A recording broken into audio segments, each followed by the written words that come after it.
Hello everyone, welcome to our channel. This is Srishti Agarwal. तो मैं आप सभी क्लास 9th के स्टूडेंट्स के लिए लेकर आई थी सब्जेक्ट इंग्लिश की वर्कबुक के सॉल्यूशन, साथ ही साथ हम गणित और विज्ञान के सॉल्यूशन भी देख रहे हैं। तो अगर आपने अभी तक नहीं देखे हैं वर्कशीट के सॉल्यूशन तो आप हमारी चैनल की प्लेलिस्ट से चेकआउट कर सकते हैं। यहाँ पर हम देखेंगे सब्जेक्ट इंग्लिश की वर्कशीट 8 और 9 का सॉल्यूशन इसी पार्ट में।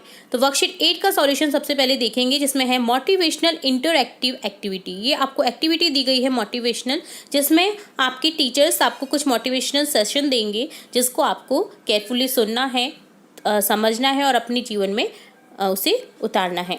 जैसे यहाँ पर मोटिवेशन सेशन में दिया हुआ है, एक पंक्ति दे रखी है रिचार्ड ब्रैटिसन की, learning a language is to understand other to form connection. Learning भाषा है, सीखना एक भाषा है, समझने के लिए अदर्स को कनेक्ट करने के लिए एक सीखना हमें जरूरी है। You don't learn to walk by following rules, you learn by doing and by following over. तो ये कहा है रिचार्ड ब्रॉडसन ने। If you don't make a mistake you can not learn anything. अगर तुम मिस्टेक नहीं करोगे तो तुम सीखोगे भी कुछ नहीं। तो मिस्टेक करोगे तभी हम सीखेंगे, तभी हम जो आविष्कार हुए हैं वो मिस्टेक के थ्रू ही हुए हैं। अगर गलतियां नहीं करेंगे तो आविष्कार कैसे होंगे। तो यहाँ पर ये मोटिवेशन सेशन दिया गया है, इसे आपको समझना है, रीड करना है और अपने जीवन पर इसको आधारित करना है। Try listening not just to what the word mean but how the person speak them. Here is an expression in English, use it or lose it, which basically mean if you don't practice an ability, you might forget it. The best way to remember a new word is to use it in a right way so it will stay longer in your memory. तो जब तक आपको उस word का right way नहीं पता होगा कि कहाँ उसे यूज़ करना है, तब तक आप उसे याद नहीं कर सकते हैं और याद आपकी मेमोरी में वो लर्न नहीं हो सकता है। तो इसलिए जो भी वर्ड्स आप सीख रहे हैं उन्हें अपने जो रेगुलर लाइफ है उसमें जोड़ने का प्रयत्न करें ताकि आपको वो लॉन्ग लाइफ तक याद रहे। When you learn a new word, try to use it in sentence a few times and you will never forget it. जब भी कोई आप न्यू वर्ड सीखते हैं तो इसे आप सेंटेंस में बदलिए, सेंटेंस में यूज़ कीजिए और आप इसे कभी नहीं भूल सकते फिर। Fluency is about being able to communicate that why sometimes it is important to put the grammar textbook away. Fluency important part है कम्युनिकेट का, तो इम्पॉर्टेंट और ग्रामर जो है टेक्स्ट बुक है उनसे थोड़ा सा अलग भी है। Speaking English fluently is not the same as knowing perfect English grammar. Perfect English grammar से रिलेट नहीं करता है। जो हम बोलते हैं इंग्लिश में वो ग्रामर के रूल से फॉलो नहीं होते हैं, वो फ्लुएंटली बोले जाते हैं। तभी फ्लुएंटली बोल सकते हैं हम जब ग्रामर को बिल्कुल उसमें फिक्स ना करें हमारी बोलने की लैंग्वेज में। Even native English speakers make grammatical mistake. जो इंग्लिश स्पीकर्स होते हैं वो ग्रामेटिकल मिस्टेक करते हैं, तो आप उन्हें ग्रामेटिकली नहीं देखें क्योंकि फ्लुएंट इंग्लिश बोलने के लिए ग्रामर को कभी कभी साइड में रखना होता है। Don't be afraid of speaking something wrong which stops you from speaking it all. आप डरे नहीं जब भी इंग्लिश बोले और आप स्टॉप नहीं करें, आप बोलना जारी रखें अगर कोई मिस्टेक कर भी रहे हैं तो। Even if you think you are making a mistake keep on speaking anyway. अगर तुम्हें लग रहा है कि तुम गलत बोल रहे हो तो रुकना नहीं है, आपको उसको आगे बढ़ाते रहना है। Most of the time people understand what you are trying to say. कभी कभी जो पीपल होते हैं, लोग होते हैं, वो उस चीज़ को समझ जाते हैं। अगर आपने मिस्टेक भी करी होती है तो वो समझ जाते हैं कि आप क्या कहना चाह रहे हैं। Even you commit a mistake, ठीक है, अगर आप मिस्टेक भी करते हैं तो। फर्दर टास्क है यहाँ पर लिखा हुआ, the teacher will ask the student to say something about their family, school, classroom etcetera. तो आपके जो टीचर्स हैं वो आपसे पूछ सकते हैं इस मोटिवेशन सेशन के थ्रू आपकी फैमिली के बारे में, स्कूल के बारे में, क्लासरूम के बारे में एक्सेट्रा। बहुत सारे पॉइंट्स हैं जिसके बारे में आप बोल सकते हैं इंग्लिश में अपने टीचर्स को, ठीक है। तो ये मोटिवेशनल सेशन था आपका वर्कशीट 8 में। तो आई होप कि आपको ये समझ आ चुका होगा। अब देखेंगे हम वर्कशीट 9 का सॉल्यूशन, जिसमें आपका दिया हुआ है नाउन, संज्ञा। बहुत इंपॉर्टेंट रोल अदा करता है ये इंग्लिश में। तो यहाँ पर देखिए एग्जाम्पल्स दिए गए हैं। संज्ञा क्या होते हैं? किसी भी व्यक्ति, किसी भी जगह, किसी भी थिंग का जो नेम होता है, आपको जो अपनी आंखों से दिखाई दे रहा है, जिसे आप छू सकते हैं, नहीं छू सकते हैं, वो सभी संज्ञा शब्द हैं। जैसे Devansh runs very fast, Devansh बहुत तेज दौड़ता है, देवांश नेम है। Udaipur is known for its beautiful lakes, Udaipur जाना जाता है सुंदर झीलों के लिए। झीलों की नगरी भी कहा जाता है उदयपुर को। उदयपुर एक जगह का नाम हो गया, ये भी संज्ञा है।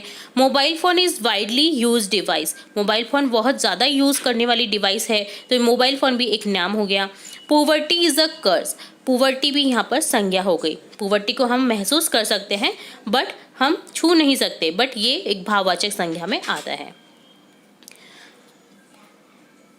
तो इस तरह से आप एग्जाम्पल के थ्रू यहाँ पर नाउन को समझ सकते हैं। The underline word are noun, यहाँ पर टोटली जो अंडरलाइन किए गए हैं वर्ड्स ये नाउन है, ठीक है। एक्सरसाइज है underline the nouns in the following sentence. आपको दिए गए सेंटेंस में क्या करना है, अंडरलाइन करना है जो नाउन्स हैं उन्हें। तो जैसे है first sentence, computer is an electronic device. Computer एक इलेक्ट्रॉनिक डिवाइस है, यहाँ पर कंप्यूटर एक इलेक्ट्रॉनिक डिवाइस का नाम है, तो ये क्या है, नाउन संज्ञा। India won cricket world cup in 2011, India देश का नाम है, तो ये क्या हो गया, एक नाउन, तो यहाँ पर इसे अंडरलाइन कर देना है।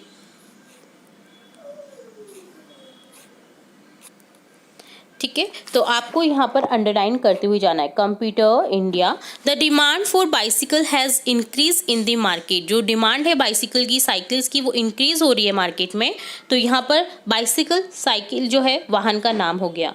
महात्मा Gandhi is known for non violence movement, non violence अहिंसा आंदोलन के लिए जाने जाते हैं महात्मा गांधी, तो यहाँ पर महात्मा गांधी भी एक नाम है पर्सनैलिटी का, तो यहाँ पर देखिए, यहाँ पर इसे भी अंडरलाइन कर देना है आपको।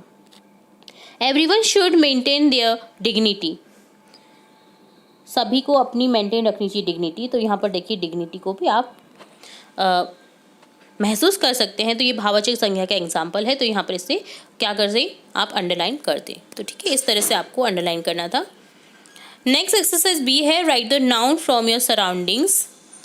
आपको क्या करना है, अपने आसपास जो है, आपके आसपास जो नाउन्स हैं वो आपको लिखना है। जैसे स्कूल में आप क्या क्या देखते हैं नाउन के रूप में, संज्ञा के रूप में, घर पर क्या क्या देखते हैं, विलेज में क्या क्या होता है, क्लासरूम में क्या क्या देखते हैं। जैसे स्कूल में teacher, student, chair, table, book, computer, classroom, playground etcetera, ये सभी क्या है, स्कूल में नाउन है जो एक किसी न किसी चीज़ के नाम है, किसी न किसी थिंग के, ठीक है। ये सभी आपको स्कूल में दिखाई देते हैं अपने आसपास।